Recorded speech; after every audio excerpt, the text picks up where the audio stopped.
जैन साहब good morning. शुरुआत में गलती से हमने पिक बोल दिया था तो संपर्क नहीं हो पा रहा था आपसे। इस बार जेंस बोला तो कनेक्टिविटी प्रॉपर आई है। गुड मॉर्निंग सर, बताइए आपके picks. Thank you Puja ji, good morning Neha ji, and first of all a very very happy new financial year. April fool भी आज सब मनाते हैं, बट ठीक है, मुझे कुणाल जी का लॉजिक ठीक लगा कि अपने अंदर भी कभी कभी फुलिशनेस रहना चाहिए, तो नॉलेज की वो बढ़ती है।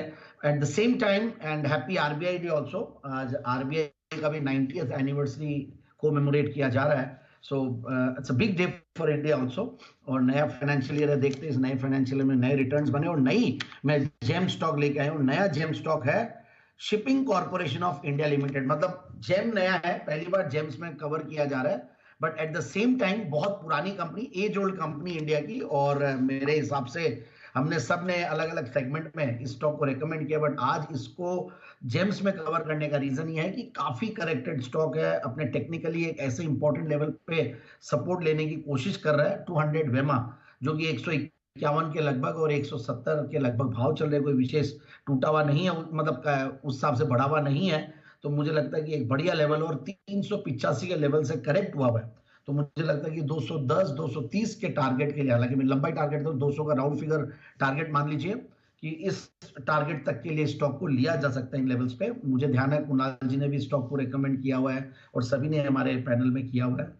तो अब इसमें बीच में तो एक अच्छा कॉर्पोरेट एक्शन हुआ था, इनकी भी एसेट्स अलग हुई है, और दूसरा डीमर्जर के बाद अब मुझे देखिए, एक तो कंपनी बहुत पुरानी, अक्टूबर की 2 तारीख गांधी जयंती 1961, मतलब उस पे मतलब वो नहीं होता था, बट अक्टूबर 2 तारीख इंडिया में भी अहमियत रखता है। उस टाइम पे एमलगमेशन हुआ था ईस्टर्न शिपिंग कॉर्पोरेशन और वेस्टर्न शिपिंग कॉर्पोरेशन, ये दो कंपनियों को मर्ज करके इनफैक्ट बनाया गया। और एक बेहतरीन कंपनी, बहुत ही छोटा हम्बल बिगिनिंग से आज बहुत बड़ा बेस इस कंपनी का है। और हम देखते हैं इस कंपनी के अगर क्लाइंटेल देखें तो देखिए, क्रूड ऑयल की अगर शिपिंग की बात करें तो उसमें सबसे बड़ी है आईओसी, बीपीसीएल, एचपीसीएल, एमआरपीएल, ये सारी इनकी वो है। और टैरिफ वॉर के बीच में कई बार ऐसा लगता है कि शिपिंग कंपनीज कैसा करेंगी, बट ये कंपनी बहुत बढ़िया वैल्यूएशन पे है, बहुत ही बढ़िया लेवल्स पे, ये एक रीजन है। और कंपनी की मैं कुछ बता दूं, एक तो लार्जेस्ट शिपिंग कंपनी है इंडिया में, इसमें तो कोई दो राय है ही नहीं है।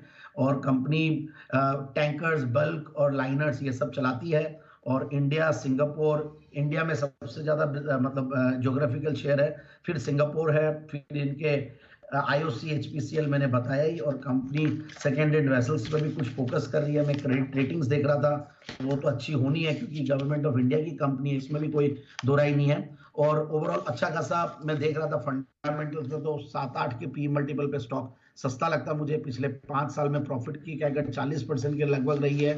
और जो क्वार्टरली रिजल्ट्स है, दिसंबर क्वार्टर का रिजल्ट बहुत अच्छा नहीं था, इसलिए इनफैक्ट करेक्ट भी हुआ।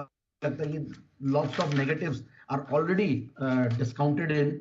और प्रमोटर्स में जो प्रेसिडेंट ऑफ इंडिया, उनकी शेयर होल्डिंग के अलावा एफआईआईज डीआईज भी ठीक ठाक होल्ड करते हैं इस स्टॉक में। मुझे लगता है कि ये स्टॉक बढ़िया लेवल्स पे है, एक वैल्यू पिक है, डाउनसाइड ज्यादा नहीं है, इसलिए स्टॉक को मैं लाया हूं आज। और 200 टारगेट के लिए, 210 230 के टारगेट के लिए। राइट, तो शिपिंग कॉर्पोरेशन ऑफ इंडिया में तेजी करने की सलाह है 210 230 के टारगेट के लिए। इस बीच बाजार में अच्छी रिकवरी आई है। निफ्टी हरे निशान में आने की कोशिश कर रहा है 23,500 के ऊपर। बैंक निफ्टी भी अब 51